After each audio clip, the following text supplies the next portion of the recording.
Video मैं specially PTI के जो फ्रेंड्स हैं ना, मैं उनके लिए बना रहा हूँ ये वीडियो। देखो, आप अमेरिका को अड्डे ना देने का क्रेडिट तो आप लोग ले रहे हो भाई। हमने क्या, हालांकि ये एक फॉरेन पॉलिसी होती है जो हमारी, आपको पता है पॉलिसी कौन बनाता है। इसमें इमरान खान साहब का तो कोई रोल है ही नहीं, सिर्फ उसकी तायीद हो गई है। दूसरी बात ये है, आईएमएफ को जो गिरवी रखा है मुल्क, तो उसका क्यों नहीं आप ले रहे क्रेडिट? अब उसका भी फिर आप ले लो। इसलिए बंदे दे पुत्र बन जाओ।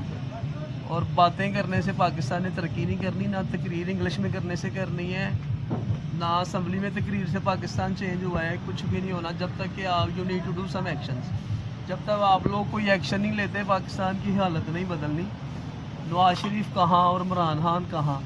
नवाज शरीफ के प्रोजेक्ट कहाँ, इमरान खान की बातें कहाँ? इसलिए चैनल को सब्सक्राइब कर दो।